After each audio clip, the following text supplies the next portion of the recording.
O Zuko sempre parece estar em guerra, não é mesmo? Mas o mais louco é que a maior batalha nunca foi contra o Aang, nem contra o pai dele, mas contra ele mesmo. E você pode até se perguntar o que realmente acontecia dentro do Zuko? O que tornava tão difícil a missão dele? E por que mesmo quando ele estava tão próximo do Avatar, ele não conseguia terminar o objetivo? Por que ele era tão explosivo, tão orgulhoso, tão... bom...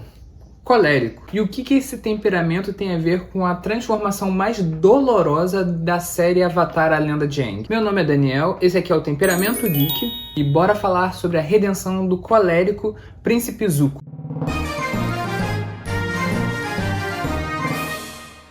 Desde o começo da série, o Príncipe Zuko é o retrato perfeito de um colérico. Orgulhoso, impulsivo, determinado e completamente dominado pela raiva. Bom, não são todos os coléricos que são assim, mas são características bem comuns nesse temperamento. O Zuko ele quer provar o próprio valor. Quer ser visto, quer o respeito do pai, e esse é o combustível do colérico. Necessidade de ser conhecido, ou melhor, reconhecido, de mostrar que é forte. Você lembra do primeiro episódio? O cara estava obcecado em capturar o Avatar. Ele gritava horrores, queimava tudo pelo seu caminho. Enquanto o tio Iroh tava... relaxa, moleque. Eu falo Iroh, mas não sei se é Iroh ou Iroh. Depende da tradução, né? Não, tio Iroh, tio Iroh. É tio Iroh ou tio Iroh?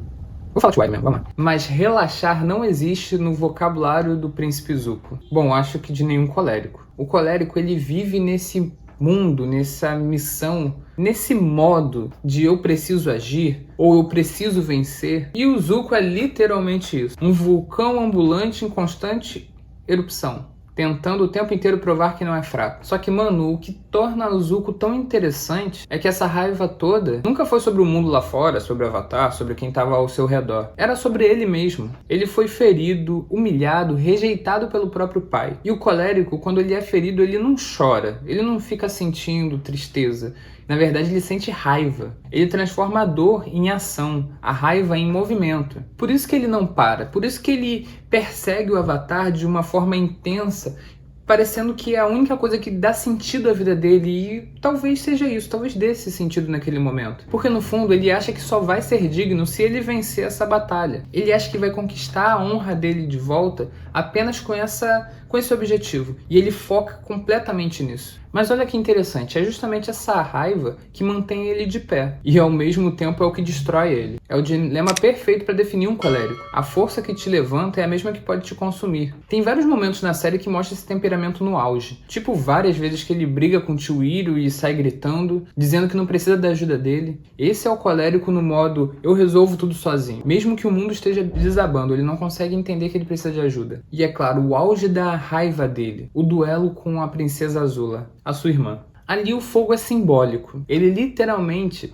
transforma o temperamento em poder. Só que o fogo ele é instável. E quanto mais ele se descontrola, mais vulnerável fica. Mas o que faz Zuko ser tão incrível é que ele mostra na série o que ninguém esperava de um colérico. E não esperam isso de forma errônea, tá? Mas ele consegue ter a capacidade de reconhecer os próprios erros. Porque é difícil para um colérico reconhecer que está errado. Ele geralmente vai até o final com as suas convicções. Mas quando o Zuko percebe que estava lutando pelo motivo errado, e demorou para ele perceber, quando ele percebe que o pai nunca ia dar o que ele realmente queria, o que ele buscava, ele faz o que a maioria dos coléricos tem dificuldade de fazer. Admite a própria fraqueza. Ele escolhe a mudança. Ele busca o perdão do tio e ele se junta à equipe Avatar. E o fogo que antes queimava passa a iluminar. E é interessante isso dele buscar a redenção, porque o colérico, da mesma forma que busca com muita força suas convicções, seus ideais, quando ele se convence que precisa mudar, ele se esforça de formas muito mais intensas do que qualquer outro temperamento conseguiria se esforçar por essa mudança. E geralmente conseguimos ver uma mudança da água para o vinho. Isso acontece muito no nosso mundo. Só que é preciso muito esforço para que esse colérico consiga entender que ele precisa mudar. O difícil para o colérico é identificar o erro, sair desse estágio de egocentrismo. Mas quando ele consegue isso, ninguém consegue parar a força dele. Se você é cristão, você pode ver isso no próprio apóstolo Paulo, que antes perseguia os cristãos, e quando ele entendeu que estava errado, teve aquele encontro lá com Jesus, se transformou em um dos maiores exemplos de fé que nós temos na Bíblia. Voltando ao Zuko, o temperamento dele não sumiu. Ele só aprendeu a direcionar o seu temperamento. A raiva virou paixão por justiça. O orgulho virou coragem de proteger os outros. Esse é o poder do colérico transformado. No fim, o Zuko é o espelho de muita gente. Aquela pessoa que grita para ser ouvida, mas no final das contas só queria ser aceita. O fogo dele é o mesmo que a gente carrega quando tentamos provar algo para alguém que nunca nos enxergou de verdade. Mas ele mostra que a verdadeira força não está em vencer o mundo, está em vencer a nós mesmos. E essa é justamente a maior graça de entendermos sobre temperamentos.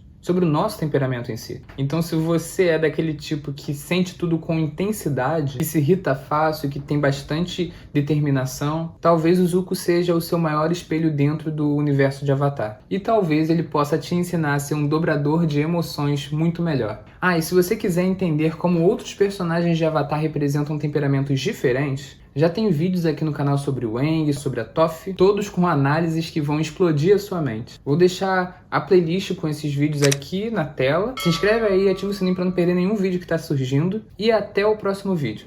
Tchau, tchau.